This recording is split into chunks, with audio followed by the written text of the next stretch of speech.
Never hire a CA as your first finance hire. Now, before you explode, hear me out.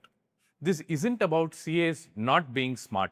CAs are incredibly talented professionals. And I've worked with dozens of brilliant CAs.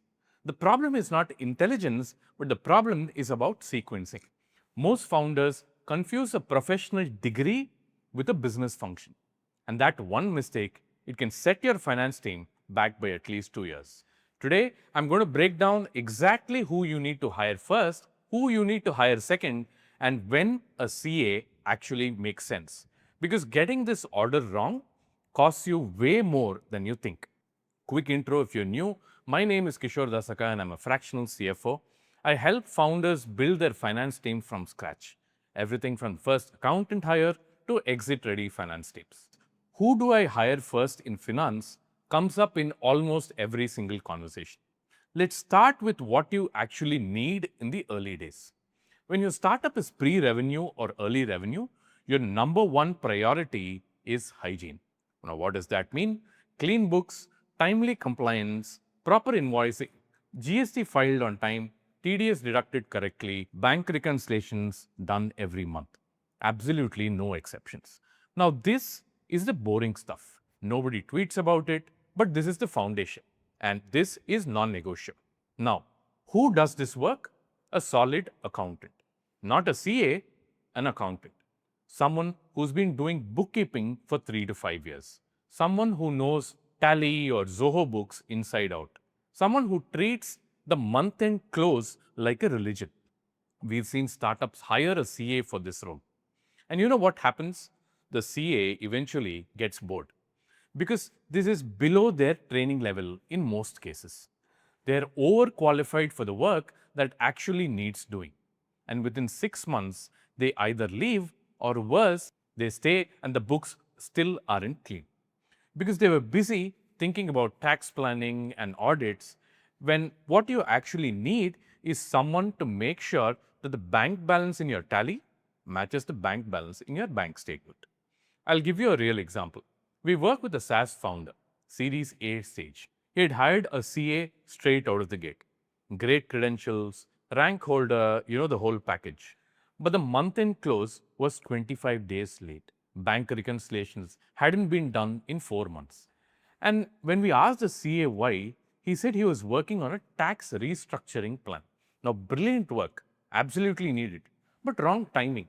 The house was on fire and he was redesigning the kitchen. That is the foundation. Get that right first. Now, here's where it gets interesting.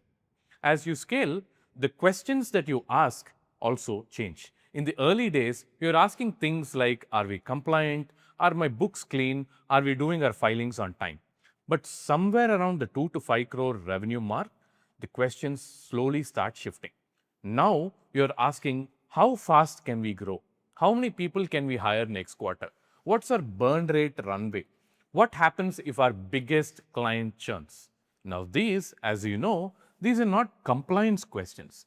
These are sort of strategic questions that you ask your accountant.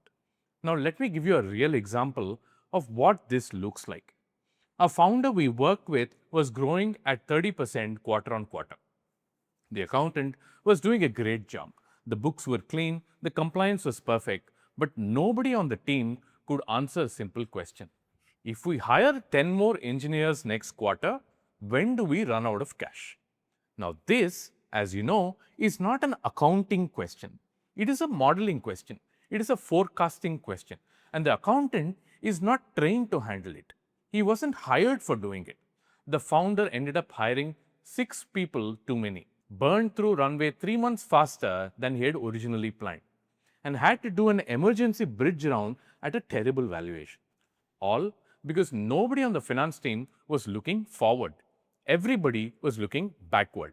And here's the thing, your accountant can't answer them. That is not a criticism. In fact, that is not their job at all. The accountant tells you exactly how much cash you have today. That is incredibly valuable, and you need that. But a strategic finance person tells you how many hires you can afford to make next quarter without running out of cash. One manages the scorecard, the other one helps you win the game. And most founders don't realize that they need the second person until it is too late. Let me give you a framework that makes this really clear. Think of finance as two modes: defensive finance and offensive finance. Defensive finance is about protection. It is compliance, audit, keeping the house in order, tax filing, historical reporting. It answers one question: what happened? Offensive finance is about direction. It's about forecasting and scenario planning, cash flow modeling, unit economics, and it answers the question, what is next? Now, both are essential for any company. You can't play the game without defense. But here's what we've seen over and over again. Founders hire for defense at every stage: CA after CA, compliance person after compliance person. And then, when it is time to raise capital or plan an exit, they realize that nobody on their team can actually do a decent financial model. Nobody can calculate an LTV to CAC ratio. Nobody can tell them what their burn multiple is. They've got a team full of people who can tell them what happened last quarter, but nobody can tell them what is going to happen the next quarter. And that gap, that is what kills deals. That is what makes investors walk away in most cases. And that is what makes acquirers lower their offer. And we've seen valuation haircuts about 20 to 30% purely because the finance function couldn't answer forward-looking questions. The business was great, the product was great, and the team was great. But the numbers just couldn't tell the story. And if numbers can't tell the story, the buyers write their own version of the story. And their version is always, in most cases, cheaper than yours. So here's what I recommend. Hire number one should be an accountant. Early stage, pre-revenue or early revenue. Their job is just to keep the hygiene. Clean books, clean compliance, nothing fancy, just discipline. Hire number two should be a strategic finance person. When you hit about 2 to 5 crores in revenue or when you're about to raise capital. Now, this person need not necessarily be a CA. They need to understand unit economics, forecasting, and cash flow planning. They need to think forward, not backward. Hire number three, a CA. This is when you need proper structuring, transfer pricing, or audit coordination. This is usually around the time you're doing cross-border transactions or preparing for a due diligence. The CA is essential, but they are number three, not number one. And by the time you bring them in, your books are already clean because your accountant has been doing that for years. And your strategy is already sharp because your finance lead has been running the numbers with you. A CA walks into a well-built house, not a construction site.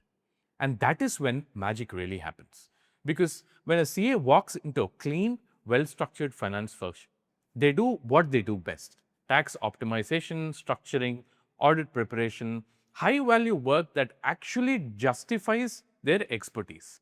Instead of chasing bank reconciliation, GST returns, now that is a waste of a CA's talent. And honestly, it is also a waste of your money. And here's the deeper lesson in all of this. Don't hire for a degree. Hire for a function. I know this sounds very simple, but in India especially, we have a deep cultural respect for a CA qualification. And we should. It's one of the toughest exams in the world. But respect for a qualification and knowing when to deploy that qualification are two different things. Every stage, ask yourself, what question am I trying to answer right now? If the question is about keeping the books clean, you hire an accountant. If the question is how do we scale without running out of cash, then you hire a strategic finance lead. But if the question is how do we structure these cross-border deals, then you hire a CA or an expert in that field. Match the hire to the question, not to the prestige of the qualification. Because insights move the needle, but compliance keeps it steady. And in the early stages, you just need the needle to move. So if you're building your finance team right now, get the sequencing right. Accountant first, strategy second, and CA third. And if this helped, share it with another founder who may need it.